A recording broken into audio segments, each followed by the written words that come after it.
محمد بن عبد الله وآله وأصحابه وأزواجه وذريته وأهل بيت رسول الله أجمعين وأصحاب رسول الله أجمعين والتابعين والتابعون من تبعهم بإحسان إلى يوم الدين، وارض عنا معهم برحمتك يا أرحم الراحمين.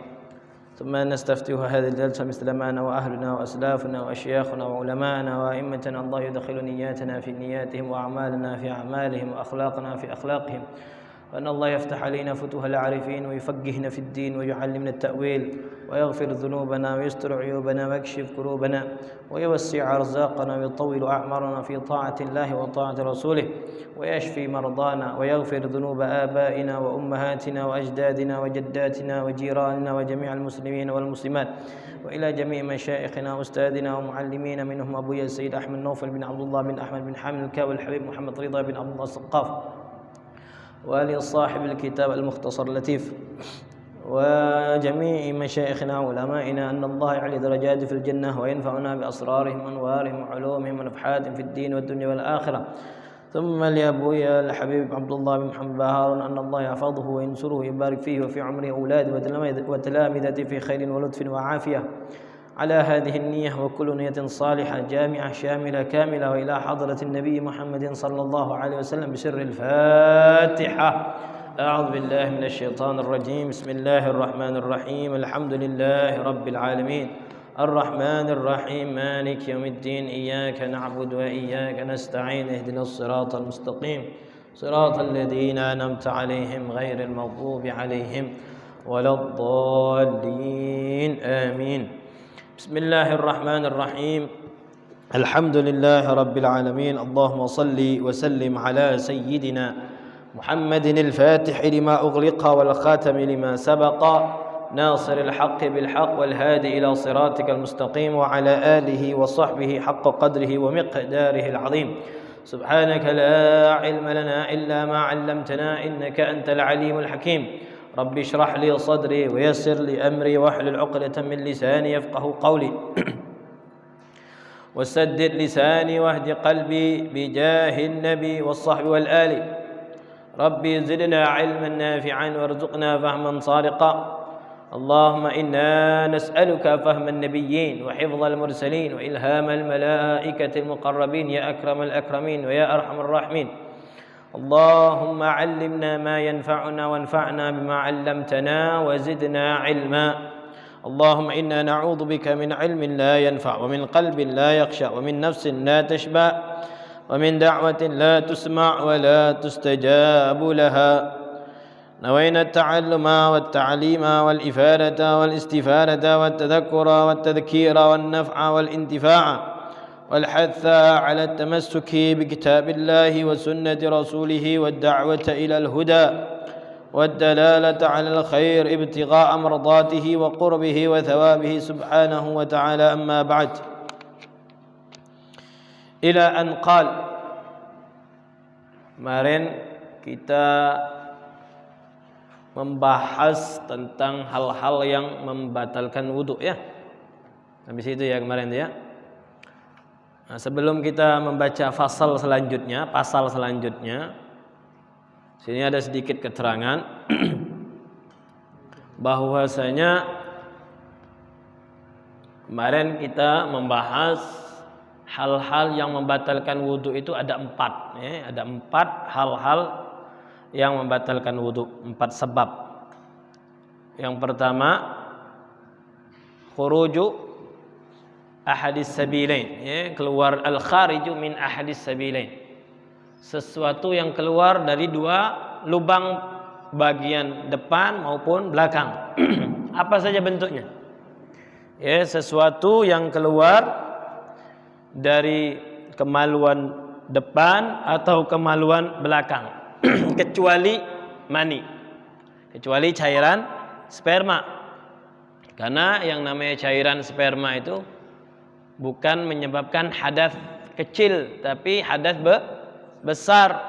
Nah, jadi bukan mewajibkan wudhu, tapi malah mewajibkan mandi.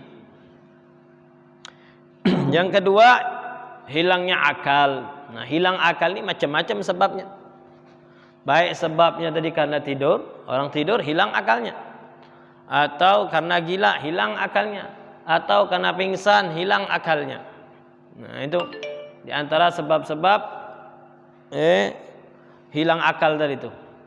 Kecuali tidurnya orang yang duduk. Kecuali tidurnya orang yang duduk yang posisinya tidak bergerak mantap. Dan sedangkan yang namanya bagian apa namanya yang bagian ini itu pantat ya. Nah ini itu tidak bergerak, posisinya menempel ke bumi. Jadi ininya langsung nempel, bukan diapit sama kaki. Nah, kalau kayak gini masih belum dikatakan mantap. Nah, duduknya seperti orang duduk iftirash. Duduk iftirash, tapi duduknya itu duduk bersila. Nah ini aman.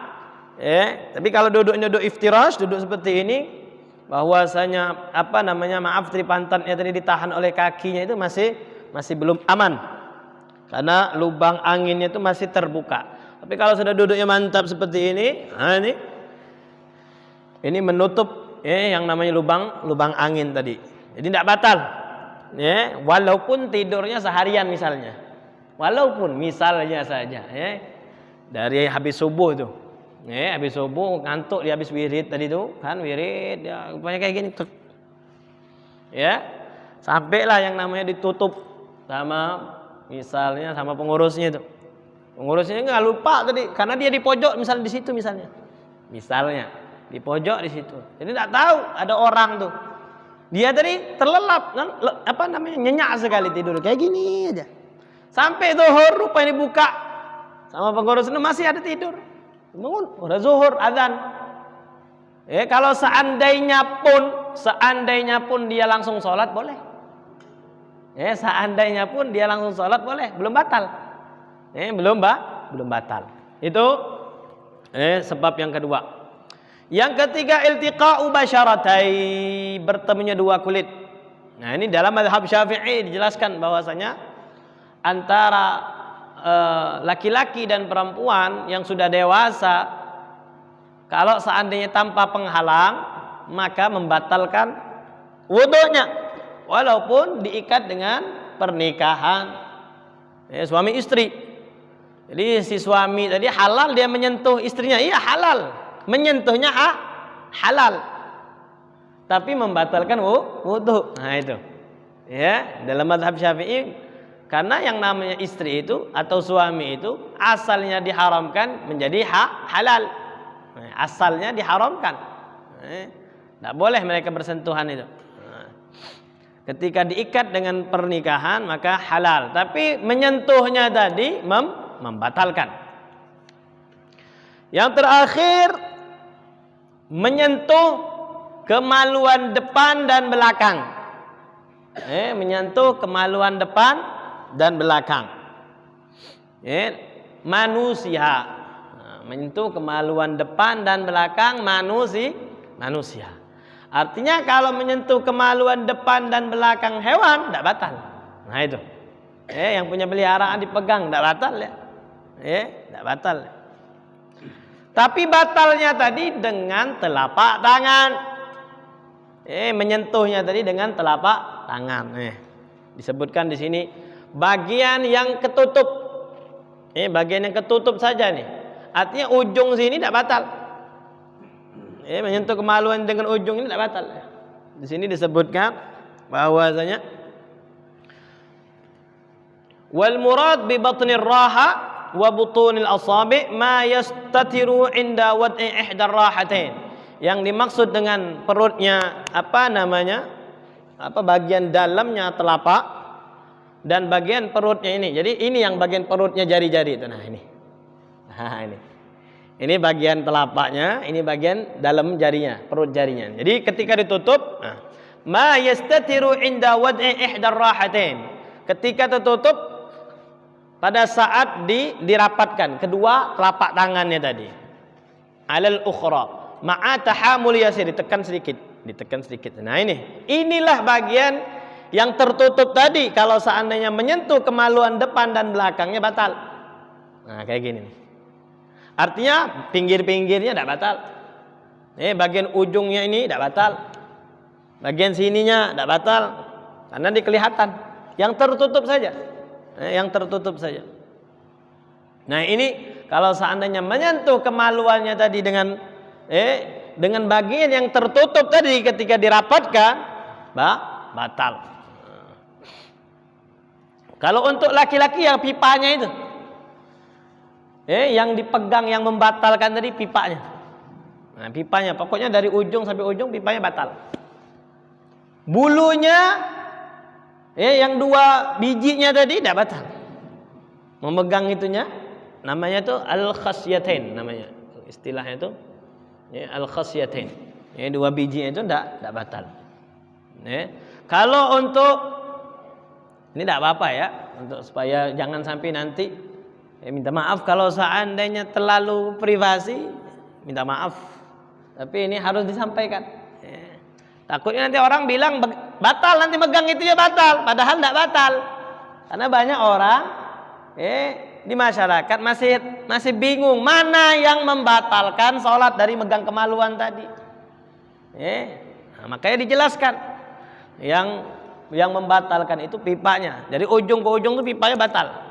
Tapi bagian yang menggantungnya itu tidak batal. Tidak batal. Atau bulu-bulunya. Bulu-bulunya juga tidak batal. Begitu juga kalau perempuan. Minta maaf kalau perempuan itu bagian bibirnya itu. Bagian bibirnya itu yang membatalkan. Nah, itu cuplikan pembahasan kita pada minggu-minggu sebelumnya. Kita lanjutkan faslun wa man intaqadha wudu'uhu. Iqra. Bismillahirrahmanirrahim. Faslun. Wa man intaqadha wudu'uhu haruma alaihi as-salatu wat-tawafu wa massul mushafi wa hamluhu wal lawhil maktubi lid-dirasati wa yahillu hamluhu fi amti'atin aw darahima wa yahillu hamluhu lis-sabiyyil mumayyizi lid-dirasati. Tamam. Faslun, pasal berikutnya menjelaskan fima yahrumu 'alal muhdits hadatsan asghar. Apa saja yang dilarang bagi orang yang mempunyai hadas kecil. Kan kita tadi membahas wudhunya batal. Nah, ketika wudhunya batal, otomatis orang tersebut dalam keadaan hadas. Kan nyambung dia. Nyambung. Jadi runut, sistematis. Jadi kita ngaji ini sistematis, berunut. Nah, apa saja yang dilarang bagi orang yang mempunyai hadas kecil? Di sini disebutkan wa man intaqadha wudu'uhu, dan siapapun yang batal wudunya, haruma alaihi, dilarang baginya as-salat. Yang pertama, orang yang batal wudu tidak boleh dia salat. Makanya kalau seandainya kita malu di tengah-tengah misalnya kentut atau apa, jangan nurutkan gengsinya kita. Malu saya ini. Lebih malu sama Allah sebenarnya kita daripada malu sama makhluk. Biarin sama makhluk. Wah, ini gengsi nih. Gak enak nih depan orang, saya ini orang yang terpandang atau apalah. Tapi dia tidak malu sama Allah Subhanahu, pura-pura sholat dia. Na'udzubillahi min dzalik. Jangan sampai seperti itu kita. Yang penting biar saya istilahnya direndahkan orang, tapi Allah memandang saya mulia gitu. Jadi tidak boleh ya pura-pura sholat tuh. Pura-pura sholat itu tidak boleh, pura-pura sholat. Wa tawaf, begitu juga kalau tawaf. Karena yang namanya tawaf itu sama kedudukannya seperti sholat. Kedudukannya sama. Jadi kalau misalnya ada yang mau umroh atau haji misalnya, di tengah-tengah dia lagi tawaf itu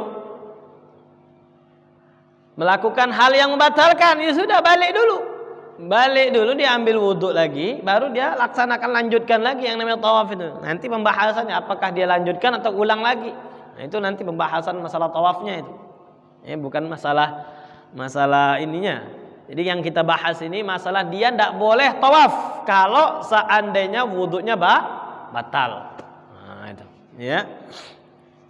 Yang ketiga, wamassul mushaf. Nah, ini penting. Kita kasih tahu misalnya anak-anak kita misalnya atau kerabat kita yang belum ngerti hukum tentang memegang mushaf. Mushaf itu sesuatu yang tertulis, Al-Qur'an. Bagi mushaf Al-Qur'an. Kalau kita bilangnya Al-Qur'an, tapi kalau yang benar itu yang namanya mushaf itu isi yang di dalam jilidnya tadi itu Al-Qur'an. Makanya dinamakan mushaf Al-Qur'an. Mushaf itu nih yang namanya ini nih, seperti ini nih. Nah, ma baina daffatain. Nah, ini namanya mushaf. Nah, ini namanya mushaf. Nah, isi kalau misal mushaf Al-Qur'an berarti yang antara ini isinya Al-Qur'an. Nah, itu tidak boleh dipegang. Mana tadi itu? Tidak boleh dipegang kalau wudunya batal. Jadi jangan sembarangan mindah-mindahin. Kalau misalnya Syawal atau hari lagi beres-beres masjidnya, tidak ada punya wudu, jangan. Jangan sembarangan pegang kecuali dalam keadaan darurat. Contohnya apa? Misalnya jatuh Al-Qur'annya jatuh, tiup angin atau kesenggol atau apa. Nah, makanya kita diajarkan yang namanya mengagungkan Al-Qur'an. Kalau seandainya jatuh, cepat-cepat diambil. Cepat-cepat diambil. Jangan sampai diam. Aku ini belum punya wudu. Enggak. Kalau dalam seperti ini enggak. Ini yang wajibnya sekarang ini kamu mengangkat Al-Qur'an itu. Jangan sampai sejajar dengan bumi. Dan ini juga bukan hanya Al-Qur'an saja. Bukan hanya Al-Qur'an saja. Apa saja yang tertulis itu ilmu syariat. Apa saja yang tertulis yang isinya ilmu syariat wajib dimuliakan. Wajib dimuliakan. Makanya seorang santri diajarkan oleh guru-gurunya itu belajar itu kitab itu tidak boleh di lantai. Tidak boleh di lantai itu. Bukan adab. Katanya nggak dapat berkah. Tidak dapat berkahnya kalau seandainya kitab biasa misalnya. Kitab apa namanya? Kitab fikih misalnya nih. Apalagi kalau di sini ada qala Allah Ta'ala. Ada firman-Nya Allah Subhanahu wa taala, ada hadisnya lebih-lebih lagi. Kalaupun isinya hanya pembahasan, tapi pembahasan tadi menyangkut ilmu syariat. Apa misalnya? Mustalah hadis, belajar mustalah hadis. Bukan hadisnya tapi mustalah istilahnya. Ini hadis hasan, ini hadis dhaif, ini hadis sahih. Tidak ada dalil qala Allah, tidak ada. Contohnya saja definisi. Kalau yang namanya hadis sahih itu mattasala sanaduhu bi riwayati adlin dhabitin dan ada syarat-syaratnya itu. Nah, itu pun tidak boleh kita naruh kitab tadi, buku tadi sejajar dengan apa namanya pantat kita, tidak boleh. Makanya tidak boleh. Apalagi misalnya Yasin, misalnya kita baca Yasinan, jangan ditaruh di sini. Mana adabnya kita? Kita dianjurkan memuliakan. Nah, disitulah nanti ilmunya menjadi barakah. Sama ilmu saja kita tidak ada pengagungan, gimana mau barokah ilmunya? Jadi tidak boleh, tidak boleh memegang mushaf kalau seandainya tidak dalam keadaan taharah. Makanya kita diajarkan untuk menghormati ilmu itu, bahkan untuk belajar ilmu apapun, misalnya ilmu nahwu, sharaf, ilmu fiqih, ilmu tasawuf, ilmu apa saja, ilmu syariat. Karena belajar ilmu nahwu itu kita belajar ilmu syariat. Karena dengan ilmu nahwu lah kita bisa memahami Al-Qur'an, kita bisa memahami Al-Hadis, bukan hanya sekedar terjemahan saja. Nah, di situ disyaratkan juga kita menghormati ilmu itu dengan cara kita ketika membuka kitabnya tadi, kita belajar mendengarkan keterangan dari guru, kita dalam keadaan berwudu. Bayangkan saking diajarkan beradabnya umat Islam itu. Jadi ketika belajar biasa pun dalam keadaan berwudu. Karena orang suci itu hatinya dibukakan oleh Allah Subhanahu wa taala. Berbeda dengan orang yang dalam keadaan hadas. Malaikat tidak mau mendekatinya. Wa hamluhu, megangnya tidak boleh. Makanya kalau orang tua kita dulu diajarkan kita pakai lidi, tahu lidi ya? Bismillah, itu untuk menjaga supaya tidak megang langsung tuh. Takutnya murid-muridnya tadi batal wudunya atau belum ngerti, makanya diajar pakai itu. Nah, jadi orang dulu tuh Masya Allah adabnya begitu sangat luhur. Makanya orang-orang dulu tuh berkah semua, wajahnya enak semua. Ya, karena adabnya memang betul-betul diamalkan sama mereka itu. Wa hamluhu, membawanya, bawa saja. Nah, dibawa, enggak boleh. Kalau seandainya tidak punya wudu, misalnya diajarkan, misalnya anak-anaknya mau ngaji, misalnya tuh, diajarkan wudu dulu. Kalau mau sekolah ngaji, wudu dulu. Wudu dulu. Kalau yang sudah mumayyiz, kalau yang sudah mumayyiz, sudah ngerti. Wal lauh al maktub lid dirasa, tulisan yang tertulis untuk belajar. Ada ayat Al-Qur'an tidak boleh dipegang misalnya. Misalnya di saburo, apa nama saburo? Papan tulis. Saburo itu kan papan tulis ada Bismillahirrahmanirrahim. Kan ada tulisan Bismillahirrahmanirrahim. Itu kan bagian dari ayat Al-Qur'an. Bismillah itu bagian dari ayat Al-Qur'an. Dipegang enggak boleh kalau seandainya tidak punya wudu. Nah, itu. Wa yahillu hamluhu fi amti'atin. Nah, boleh. Nah, sekarang tadi kan tidak boleh kita membawa mushaf tadi. Tidak boleh kita bawa mushaf tadi. Boleh kalau seandainya niatnya tadi yang dia niatkan tadi bawa tasnya, bukan bawa isi yang ada di dalam tasnya. Misalnya dalam tasnya tadi ada Al-Qur'annya misalnya. Nah, dia niatnya tadi bawanya tadi, cuman bawa tasnya, tidak niat dia bawa Al-Qur'annya tadi. Tapi kalau seandainya dia tahu, bahwasanya dia mau berangkat sekolah tadi, misalnya anaknya tadi, atau dirinya tadi itu, dia membawa tas yang memang dia tahu di dalamnya itu ada Al-Qur'an, maka tidak boleh. Nah, tergantung niatnya. Nah, itu. Atau misalnya ada duit tadi isinya ayat Al-Qur'an, misalnya. Kalau seandainya niatnya karena duit bukan karena Al-Qur'an, tidak apa. Wa yahillu hamluhu lis-sabiyyi al-mumayyiz wa massuhu lid-dirasah. Nah, di sini dikecualikan. Tadi kita jelaskan tadi, wa yahillu hamluhu, dan boleh kalau seandainya dia dalam keadaan hadas kecil maksudnya, membawanya untuk anak yang sudah mumayyiz. Tadi dikatakan tadi tidak boleh, Nah, di sini boleh, wa yahillu hamluhu lis-sabiyyil mumayyiz. Boleh membawa mushaf tadi, Al-Qur'an tadi. Nah, ini solusi. Solusinya jadi boleh, halal, diperbolehkan orang yang dalam keadaan hadas tadi kalau seandainya dia anak yang masih kecil. Sudah mumayyiz dia. Sudah mumayyiz.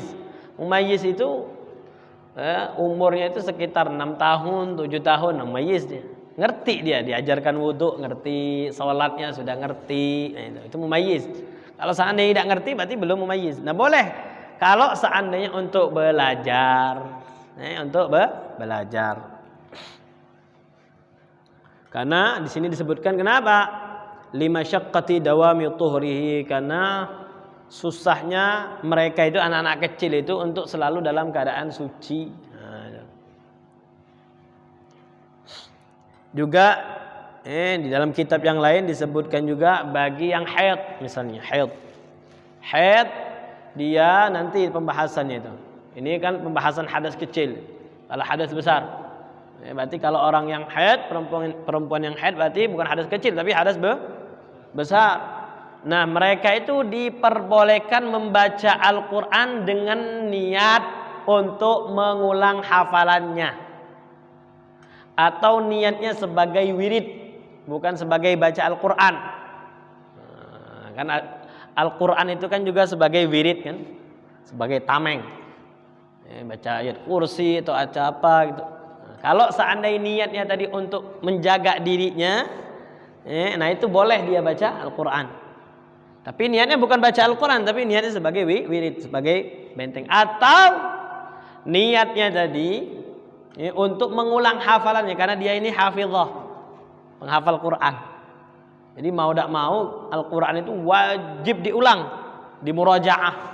Kalau tidak dimurajaah bakal hilang. Nah, boleh bagi dia. Tapi kalau seandainya baca misalnya Yasinan, misalnya apalagi baca Yasinan, tak boleh. Jangan sudah. Jadi gimana caranya? Sudah zikir saja, doakan misalnya, saya tidak bisa, minta maaf, saya ikut hadir tapi saya nggak ikut baca Yasin, minta maaf. Karena baca Yasin ini untuk ibadah dia tadi, untuk dia hadiahkan misalnya tadi. Nah itu dilarang kalau perempuan yang haid. Nah hadas di sini tadi disebutkan hadas itu ada dua macam, hadas kecil sama hadas besar. Hadas kecil itu wahuwa ma wajaba bisababihi alwudu'u, sesuatu yang mewajibkan karena sebabnya tadi dia harus berwudu, mewajibkan dirinya tadi berwudu. Itu yang namanya hadas kecil.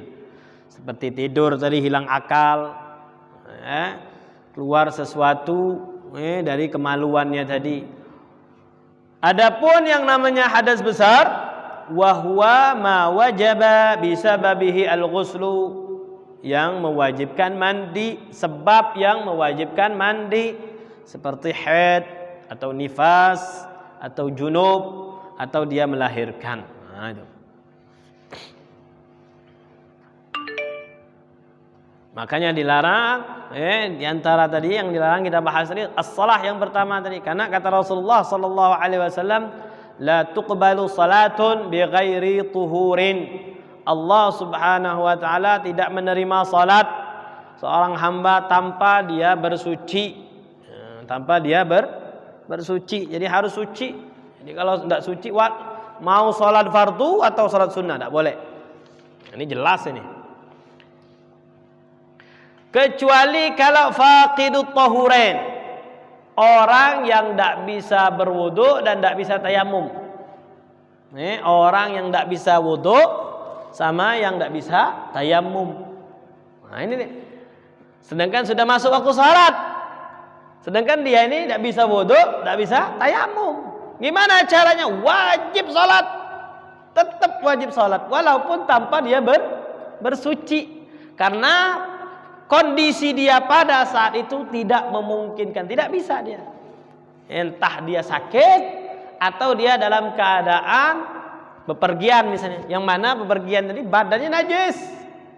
Badannya najis. Untuk ganti itu tidak mungkin. Untuk mengganti pakaiannya tidak mungkin. Tempatnya misalnya tempat ganti pakaiannya tidak ada. Atau tidak bisa dia. Pokoknya dia harus posisinya duduk saja. Seperti di pesawat. Nah itu tidak bisa dia. Nah gimana caranya? Sedangkan tadi kita bahas bahwasanya manin taqadha wudu'uhu haruma alaihi as-salatu. Barang siapa yang wudunya batal atau punya dalam keadaan hadas, maka diharamkan dia salat, dikecualikan. Pada saat ini dia dikecualikan. Bahkan dia wajib dia salat. Salatnya li hurmatil waqti.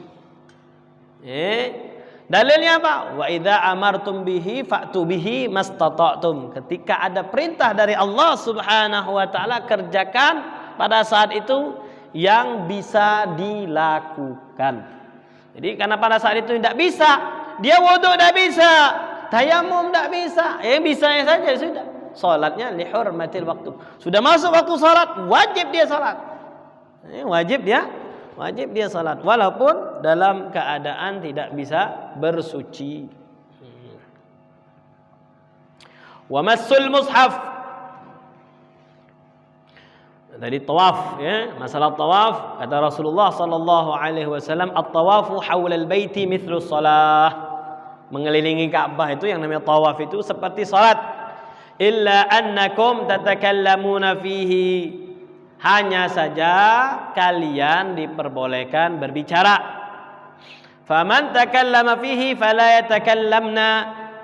yatakallamunna illa bi khairin. Kalau seandainya kalian berbicara, hendaklah berbicaranya dengan pembicaraan yang baik. Ini dianjurkan zikir, jangan ngobrol, apalagi ghibah, lagi tawaf ghibah. Na'udzubillah min dzalik. Jadi, tawaf pun seperti salat. Makanya ketika salat wajib bersuci, tidak boleh dia kalau tanpa wudu, maka tawaf pun begitu juga. Wa massul mushaf liqaulihi ta'ala la yamassuhu illal mutahharun. Tidak boleh, di dalam Al-Quran jelas tuh. Tidak boleh menyentuh Al-Quran kecuali orang-orang yang telah bersuci. Waliqaulihi sallallahu alaihi wasallam fima katabahu li'amilihi bil Yamani Amr bin Hazm wala yamassul Qur'ana illa tahirun. Rasulullah sallallahu alaihi wasallam pernah mengirim surat kepada salah satu sahabatnya yang ditugaskan di negeri Yaman. Mengirim surat, di antara pesan Rasulullah sallallahu alaihi wasallam kepada sahabat tersebut namanya Amr bin Hazm, kasih tahu bahwasanya tidak boleh memegang Al-Quran kecuali dalam keadaan bersuci. Ini Rasulullah itu ngirimkan sahabatnya, ini tolong ajarkan, daerah sini ajarkan, sini ajarkan. Nah, ini. Ya. Makanya wa yahrumu massu jildihi al-muttasil bihi. Nah, Qur'annya kita pegang, tapi kulitnya, ini pun kulitnya juga haram dipegang. Misalnya Quran tadi itu, ya. Kita tidak megang Al-Qur'annya, tapi ini kulit luarnya itu pun tidak boleh. Wa yahrumu massu jildihi al-muttasilu bihi. Dan dilarang memegang kulit yang menempel langsung dengan ayat Al-Qur'an tersebut. Nah, tidak boleh. Jadi tidak boleh, kulitnya pun tidak boleh. Wa kadza jilduhu al-munfasil anhu alladhi lam tanqati nisbatu. Begitu juga kalau seandainya jilidnya ini lepas, kan biasa kan Quran yang lama tuh. Yang model lama tuh kan lepas tuh kadang. Nah, kalau kita tahu ini jilidnya jilid Al-Qur'an, tidak boleh kalau seandainya dalam keadaan tidak punya wudu. Karena kita tahu ini jilidnya jilid Al-Qur'an. Wa kadza yahrumu massu kharitatil mushaf ay kisihi wa massu sunduqihi wa ilaqatihi idza kana al-mushafu fi hadhihi thalatha. Wadah, tas Al-Qur'an. Kalau sekarang ini ada tasnya itu. Nah, itu juga dilarang. Jadi dilarang untuk memegang Al-Qur'an. Wa kharaja bil mushaf. Nah, yang dikecualikan dari mushaf itu At-Taurat. Yang kitab-kitab yang lain, Taurat, Injil, atau ayat-ayat yang sudah dimansukh, fala yahrumu massuha 'alal muhdits, maka tidak haram. Ini bagi tafsir, misalnya kitab tafsir. Tafsir juga tidak haram dengan syarat tafsirnya itu lebih banyak daripada ayat Al-Qur'annya. Tafsirnya, antum pernah lihat kitab tafsir enggak? Pernah enggak? Kalau yang paling sedikit itu tafsir Jalalain. Tafsir Jalalain. Bukan tafsir jalan lain ya. Bahaya kalau tafsir jalan lain. Tafsir Jalalain. Nah, tafsir Jalalain itu dihitung jumlah hurufnya oleh ulama bahwasanya huruf tafsirnya lebih banyak dari huruf yang ada di dalam Al-Qur'an. Maka kalau untuk tafsir Jalalain megangnya dalam keadaan hadas itu boleh, tapi tidak pantas tetap ilmu. Tidak pantas. Apalagi ilmu tafsir. Tapi apakah haram, berdosa? Tidak berdosa. Tapi kalau dari segi adabnya tidak adab kalau seperti itu, ya. Apalagi tafsir-tafsir yang lain, misalnya tafsir Sawi, tafsir Al-Munir, tafsir Khazin, tafsir Samarqand, banyak tafsirnya. Tafsir itu banyak sekali. Nah, kalau megang tafsir, tidak diwajibkan dalam keadaan suci. Jadi tidak dosa dia, megangnya tidak dosa, tidak haram. Begitu juga hadis. Begitu juga hadis juga tidak diwajibkan memegang hadis itu harus dalam keadaan thaharah. Tapi dari segi hukum halal dan haramnya saja. Tapi dari segi adabnya tetap tidak pantas. Makanya Imam Malik itu ketika ditanya orang-orang mau belajar sama Imam Malik, ditanya dulu, kalian ini mau belajar tentang apa? Tentang fiqih, tentang apa? Tentang bahasa Arab, tentang apa? Kalau kata orang tersebut, saya ini mau belajar ilmu hadis. Mau belajar hadis dari engkau wahai imam. Kalau begitu kata Imam Maliknya, tunggu dulu sebentar, aku mau mandi dulu. Bukan hanya wudu, mandi dulu. Belajar hadis ini bukan belajar Al-Qur'an. Mandi dulu, bersih dia siapkan pakaian yang begitu sangat rapi, sangat pantas, pakai wangi-wangian yang mahal. Maka dia duduk di tempat yang terhormat, maka di situ dia baru nyampaikan. Mana? Siapa yang mau bertanya hadis tersebut? Saking mengagungkan ilmu, karena yang dia mau sampaikan tadi, beliau yang mau sampaikan tadi adalah kalamnya Rasulullah sallallahu alaihi wasallam. Nah, maka hendaknya kita apalagi orang tua, hendaknya kita tanamkan itu kepada anak-anak kita itu untuk menghormati ilmu, menghargai ilmu, memuliakan ilmu. Kalau kita memuliakan ilmu, insya Allah kita akan diangkat derajatnya oleh Allah Subhanahu wa taala. Karena kata Rasulullah SAW itu orang itu dimuliakan karena dua. Pertama karena ilmu, yang kedua karena harta. Tapi kalau ilmu baki, selamanya kekal. Karena ilmu tidak bakal habis. Berbeda dengan harta. Orang bisa dapat kedudukan karena hartanya, jabatannya. Kenapa dia dipandang? Karena jabatan tadi ya pasti karena ada sebab, karena dia punya hartanya tadi, atau karena punya ilmu, atau punya ilmu, dia dapat jabatan karena ilmunya. Nah, kalau orang yang dimuliakan karena hartanya, itu tidak bakal awet. Ketika hartanya habis, hilanglah kemuliaannya tadi. Nah, itu.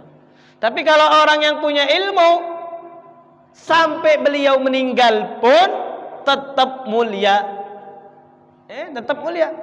Rasulullah sallallahu alaihi wasallam, contoh yang paling nomor satu ya Rasulullah sallallahu alaihi wasallam. Rasulullah meninggalkan harta enggak. Kata Rasulullah, nahnu ma'asyiral anbiya'i la nuwarrithu dinaran wala dirhaman wa innama warrathu al-ilma faman akhadhahu faqad akhadha bihadzin wafir. Kami para nabi tidak mewariskan dinar, dirham, harta, tapi yang kami wariskan itu adalah ilmu. Barang siapa yang mengambil warisan kami tadi, maka mereka sudah mendapatkan bagian yang sangat banyak sekali. Makanya Rasulullah SAW sampai detik ini tetap agung, tetap mulia, nama beliau disebut-sebut karena beliau meninggalkan ilmu. Ilmunya tadi diajarkan langsung oleh Allah Subhanahu wa taala, ilmu yang mengajak orang selamat dunia dan akhirat, bukan akhirat saja. Nah, jadi dan dilanjutkan oleh para sahabat. Para sahabat itu meninggalkan ilmu juga. Imam Syafi'i, para imam-imam, mereka tetap nama mereka harum disebut terus. Disebut terus kenapa? Karena mereka meninggalkan ilmu. Yang meninggalkan harta habis dengan meninggalnya dirinya, sudah tidak ada ceritanya lagi. Siapa? Siapa yang istilahnya meninggalkan harta? Kalau bukan untuk maslahat, tidak ada maslahat. Bukan untuk dia berbagi, berbuat baik, dia punya harta tadi berbuat baik, jelas. Maka namanya itu akan harum. Tapi orang yang punya harta, tapi dia tidak meninggalkan bekas yang indah, maka namanya tadi selesai dengan dicabutnya nyawanya oleh Allah Subhanahu wa taala. Ada pertanyaan? Masalah hadas kecil. Masih berapa menit lagi waktunya? Misalnya ini kita dalam keadaan berhadas, lalu kita memegang Al-Quran tapi pakai lapisan Walaupun tergantung niat. Tergantung misalnya ini ada Al-Quran. Ini contohnya ini Al-Quran. Saya tidak megang Al-Quran langsung. Tapi megang ini. Sedangkan saya dalam keadaan hadas kecil. Tergantung niat kita memang bawa ini sudah. Kalau seandainya niatnya, kecuali kalau niat kita mau memindahkan meja. Saya niatnya memindahkan meja berhubung ada Quran, tapi niat saya memindahkan meja, tidak dosa. Tapi kalau emang dia alasannya tadi supaya tidak bersentuhan langsung, dikiranya kalau tidak bersentuhan langsung tidak apa-apa, ini salah. Tetap dilarang. Berapa menit lagi waktunya? 6 menit lagi. Ada pertanyaan? Silakan.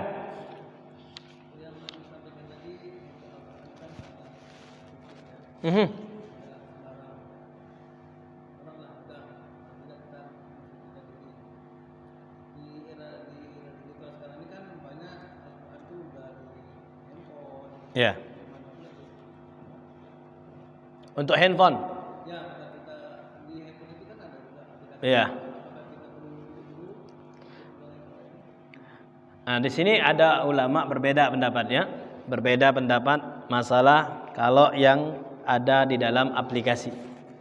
Ada yang di dalam aplikasi. Tapi mereka sepakat kalau seandainya ketika aplikasi itu dinyalakan.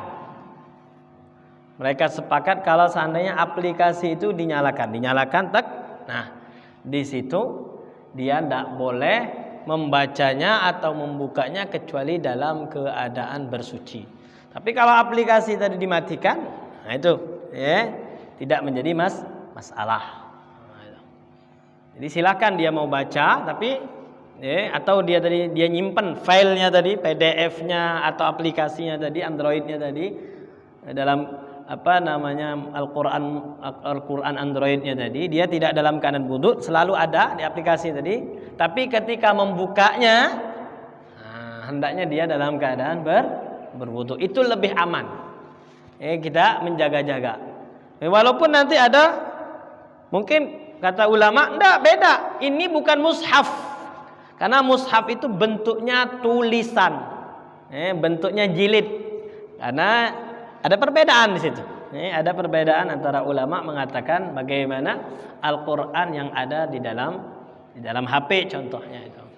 Tapi untuk kita supaya berjaga-jaga, tetap yang namanya berjaga-jaga, takutnya karena ini perbedaan pendapat, takutnya kita malah yang benar itu pendapat yang melarang tadi, melarang memegangnya tadi atau membacanya tadi tidak dalam keadaan suci, dilarang. Takutnya ini rupanya, karena kan itu hasil ijtihad. Perkara itu hasil ijtihad. Bagaimana ulama menafsirkan hadis-hadisnya Rasulullah sallallahu alaihi wasallam. Jadi untuk kita lebih aman dan berhati-hati ketika kita saat membuka aplikasi, hendaknya kita dalam keadaan berwudu, itu lebih aman. Silakan yang lain. Orang di pondok pesantren, ada gurunya itu membolehkan santrinya itu yang sedang haid memegang mushaf Al-Quran, tapi yang ada terjemahannya gitu. Itu gimana hukumnya? Wallahu alam ya. Wallahu alam yang seperti itu. Karena kalau seandainya tujuannya tadi untuk murajaah, untuk murajaah atau tadi misalnya dikatakan terjemahannya tadi lebih banyak dari huruf-huruf Al-Qur'annya. Terjemahannya tadi lebih banyak dari huruf-huruf Al-Qur'an dan terjemahan itu bagian dari tafsir. Maka tadi seperti yang kita jelaskan tadi, mencontohkan tafsir Jalalain tadi, kalau seandainya huruf tafsirnya tadi itu lebih banyak, maka memegangnya pun boleh. Walaupun dalam keadaan hadas besar. Tapi kalau untuk membacanya, nah tadi, kalau hanya untuk memegangnya saja itu boleh. Boleh kalau seandainya dikatakan terjemahan itu bagian dari tafsir. Terjemahan itu bagian dari tafsir dan tafsirannya tadi, kalimat tafsirnya tadi lebih banyak dari kalimat Al-Qur'annya. Maka memegangnya pun dalam keadaan hadas, baik hadas kecil ataupun hadas besar, tidak diharamkan. Adapun membacanya, nah tadi, kalau membacanya tadi diniatkan untuk beribadah, maka dilarang. Tapi kalau membacanya tadi untuk tahassud, untuk menjaga diri, atau dia untuk murajaah hafalannya, itu pun juga tidak dilarang. Silakan, masih ada waktunya. Silakan. Untuk buku pelajaran agama, apa perlakuannya sama? Membacanya, memegangnya, meletakkan.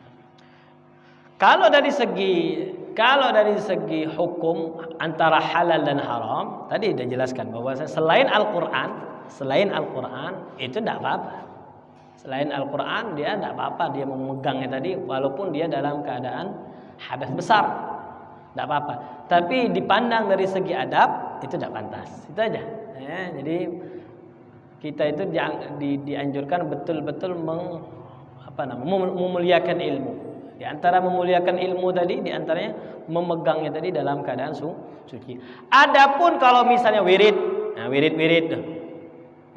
misalnya Khulasatul Madad An-Nabawi, kumpulan hadis pagi dan petang, yang kumpulan itu Ustaz Abdul Qadir Jawas, apa judulnya itu?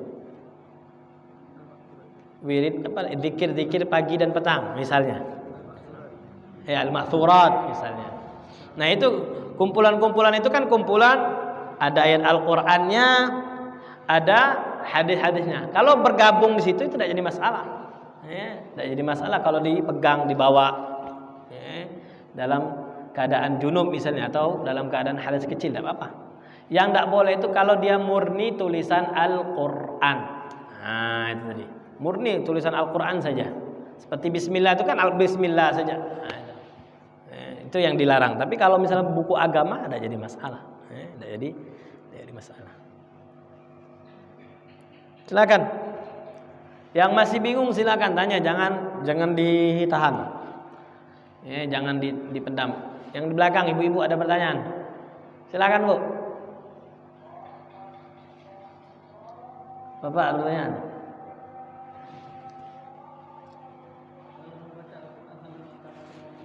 Sambil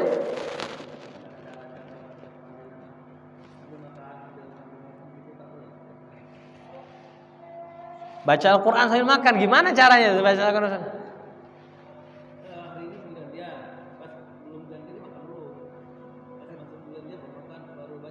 Oh, tidak apa-apa kalau seperti itu. Tidak apa-apa.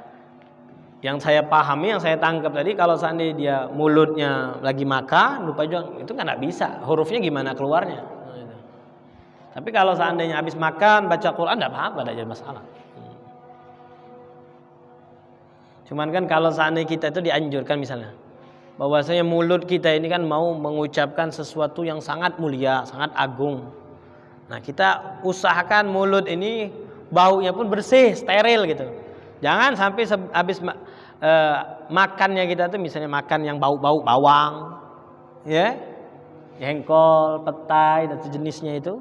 Habis itu baca Al-Quran. Itu dari segi adabnya saja. Dari segi adabnya tuh kurang pantas.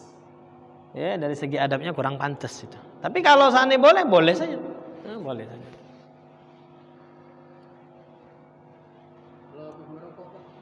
Sama.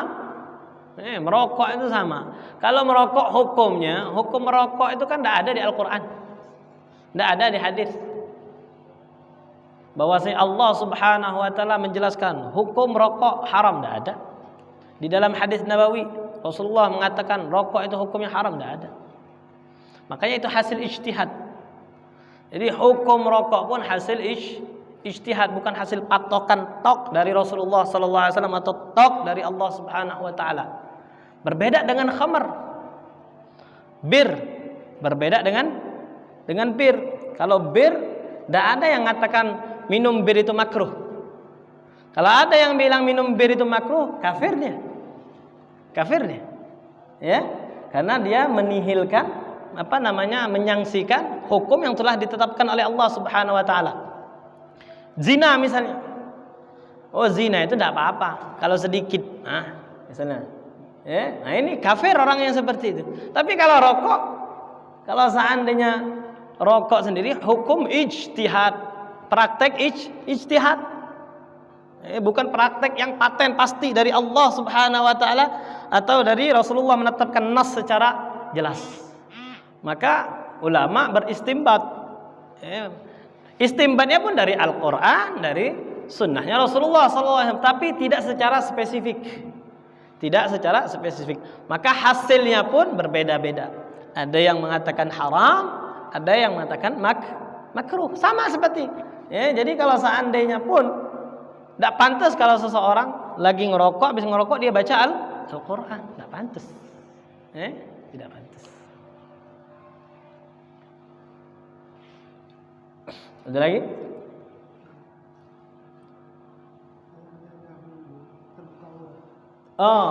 Lagi berwudu buka aurat. Apakah batal wudunya? Atau apa? Pertanyaannya apa? Apakah batal wudunya? Tidak batal. Tidak batal. Misalnya berwudu pun membuka aurat, wudunya tidak batal, tapi haram dia membuka auratnya. Itu. Jadi misalnya kita yang biasa pakai sarung misalnya, tolong pakai sarungnya dijaga. Karena batasan auratnya laki-laki itu dari pusar sampai lutut di hadapan orang lain. laki-laki, di hadapan laki-laki ya. Walaupun sesama laki-laki tetap dia wajib menutup bagian auratnya tadi dari pusar sampai lutut. Jadi ketika dia wudu diangkat sampai di atas lutut, ya, dia yang membuka dan yang melihat sama-sama berdosa. Wudunya sah, wudunya sah. Yang dilarang tadi, yang dia dosa tadi karena dia membuka auratnya tadi. Tapi juga tidak membatalkan wudu. Begitu juga kalau selesai wudu dia buka auratnya tidak batal. Tidak Pak. Yang membatalkan wudu itu hanya 4 itu saja. Hanya 4 itu saja. Silakan yang lain. Cukup. Wallahu a'lamu bis-shawab. Subhanakallahumma wa bihamdika asyhadu an la ilaha illa anta astaghfiruka wa atubu ilaik. Sallallahu alaihi wasallam.